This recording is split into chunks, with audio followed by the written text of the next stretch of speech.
ought to be fine. Well, I got to Bristol eventually, but they just weird GWRs don't understand plain English. Yeah.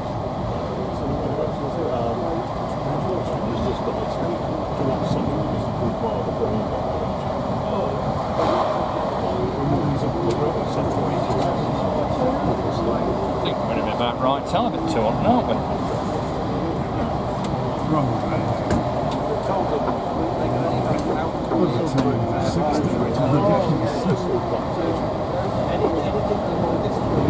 Yes. That's the nuclear. Yeah, 21 minutes late.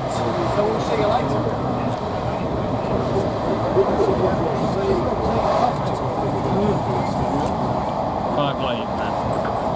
Estimated 11:05 through Taunton, so that's 5 late. It's not a bad run, that. Not a bad run at all. Yeah. Yeah. I mean, I could have just stayed the night in Bristol, but I just want to just try if I can make the tour or not. But quite late in life, I was meant to do the White Rose tour where the Green Duchess was on World War II and Company. But guess what happened then? I was not going to make it.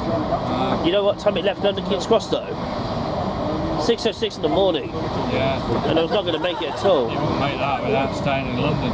Yeah, well, I had to report it to my mum, so I had to abandon it. My mum booked it, and she was, well, and she called worried, why you had to leave that silly time.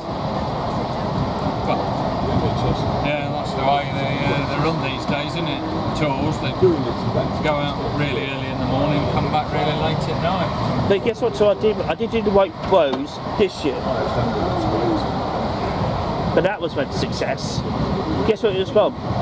London King's Cross to York and back past Peterborough. Because it went by Lincoln on the return journey. Oh yeah, down the joint, yeah. Yeah, but it didn't stop at Lincoln. It went straight through Lincoln. You know what I mean? Yeah. I mean, and it had a water stop, but we couldn't go off the platform because the station we had was very short.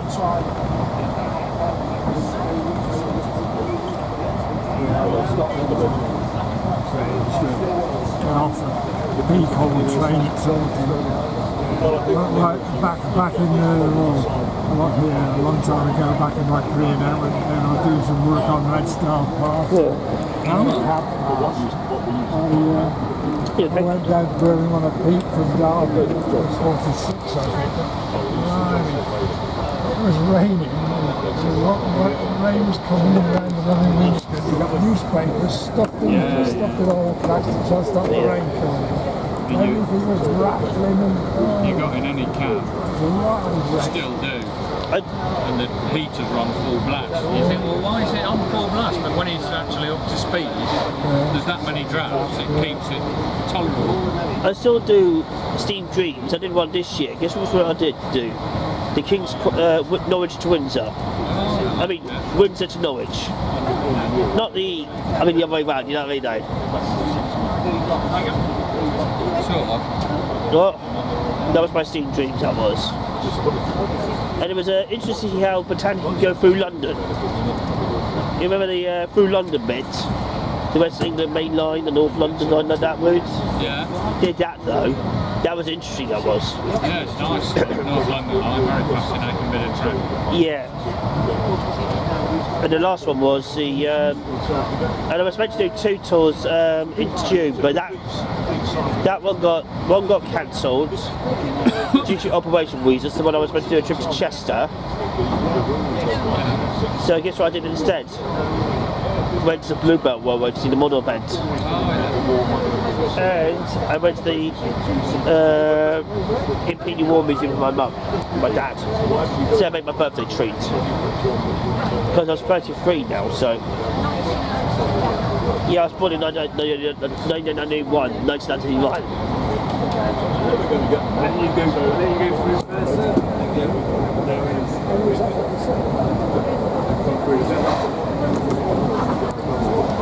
I do like these classic carriages, but they're not that easy when they...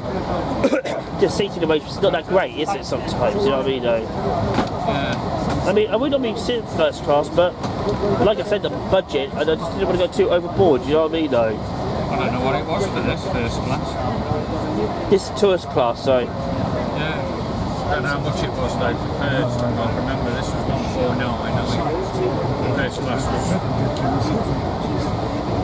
200 and something, wasn't it? 199. Yeah, it was 199 actually. 199 first class. Yeah, I should have gone for first, but I didn't know what came over me, you know what I mean? No. It's difficult decisions, isn't it? Yeah. 25%.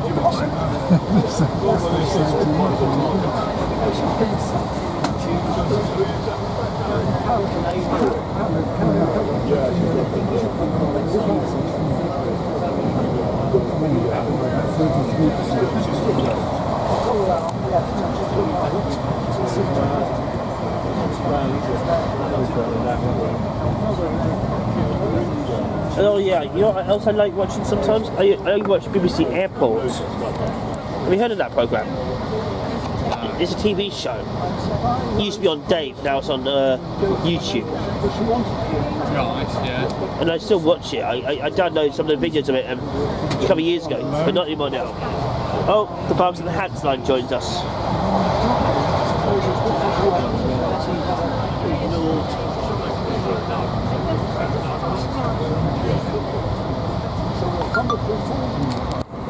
Yeah, that's the Berks and Hants Line joining us.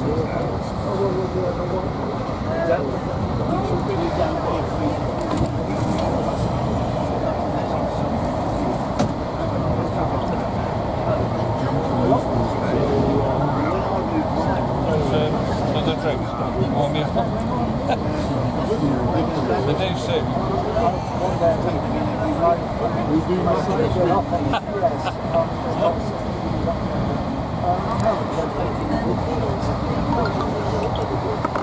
Oh yeah, I'm Joseph, mate. Sorry? I'm Joseph. Hello, Aidy. Nice to meet you. Adrian.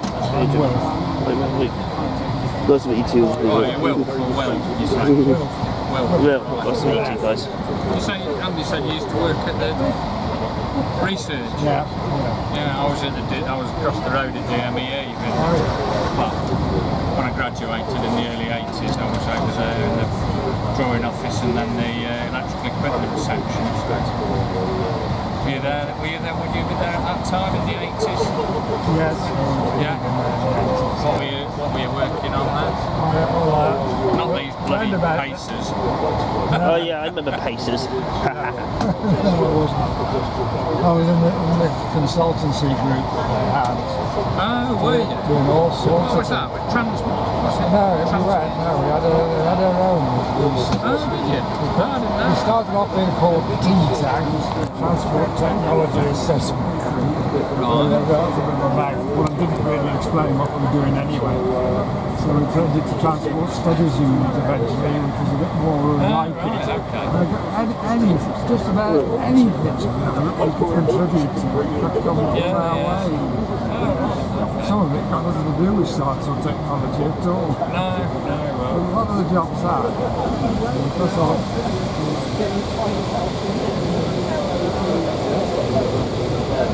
Yeah, I know a few people who went to Transmart, which was British Rail We did sometimes. Consultancy Division, wasn't it?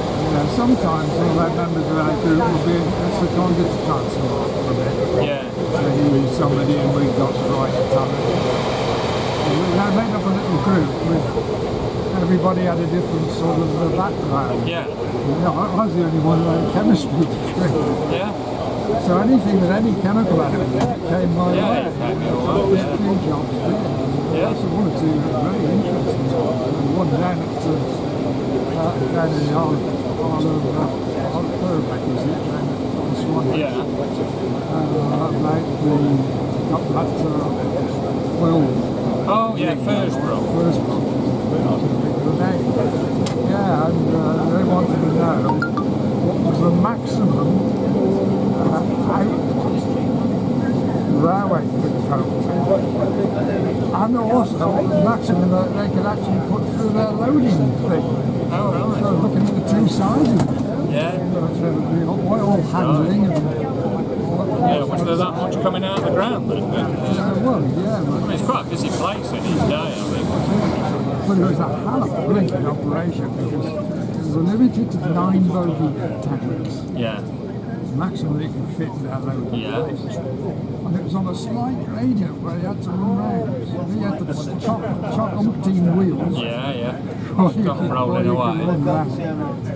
And then you got the single line branch. Yeah. So I mean, it's great because it, you know, that brand's really made the railway what it is today with the main line connection. That would have totally disappeared if it hadn't been for and it involved Firstbrook traffic. sort of a proper group of four of us. One from operating, one from rail freight, a chap Yeah. called Jacobson, all railway maps. Yeah. And supposedly the boss man was really the three of us. So it's Yeah. quite fascinating, sort of. I ended up going to two oil refineries to see how they find out what the sort of maximum rate of loading you could do, is what you could actually do with a modern loading equipment. So one on Canary Island, was it? And Yeah. they got really up-to-date stuff. And that was Yeah, that was a biggie now. really swish stuff, automatic loading on the tank. Worked it Well, the all branch out. was Thameshaven, wasn't it? The branch, Also, Thameshaven Oil. Yeah, got involved with the site. They couldn't expand outside their boundary on the Isle of SSSI. Anything they Yeah. did, they got to be absolutely within what they got. Yeah, yeah. So they work out how much they could actually store in their tanks there and what size bound they would need, because you've got to be able to coat all the oil in the biggest tank if it bursts. Yeah. You've got to have a bag. You got to have the bund round it, yeah. Bund round it. So yeah, all sorts of stuff. And then another chap was getting involved with how many tank workers we can take. It was at the time, it was going up to BP place. We got the Landarsis as well. Yeah. On the line. Wales, Yeah, yeah. avoiding Swansea. That's it, yeah, down the, Landarcy. So I went up there to see what they unloaded up there. I couldn't believe it. They'd still got some steam-operated pumps going. Yeah. They must be absolutely ancient. There was this ancient equipment in use for unloading them. Sending it off to the refinery. Yeah, so that's absolutely fascinating. So in the end, the maximum we could do was less than they wanted. But they also wanted to handle they were taking the LPG out Yeah. by road tankers. Ah, right. And the authorities have said we can't increase that anymore. We're not having any more LPG road tankers going through this SSI. And they said, well, in that case, how much of that can you fit in? Right, but take out by So to road. work out all that, and they did that. Did they? Yeah, so they moved all the oil, they put in a pipeline to take the oil. Right, And and they then- made it an LPG railroad. Yeah, yeah. Which at least we got the contract for the LPG. Yeah. So we did. So it was a worthwhile job in the end. At least we got something out of it. We could have lost a lot. I mean, pipelines took a lot of the traffic away. I remember, Ellesmere Port was massive, Stanlow, humongous. And it went from, 10 trains out a day or whatever to nothing overnight after they opened the pipeline up, So the refinery's still there, just not by rail anymore.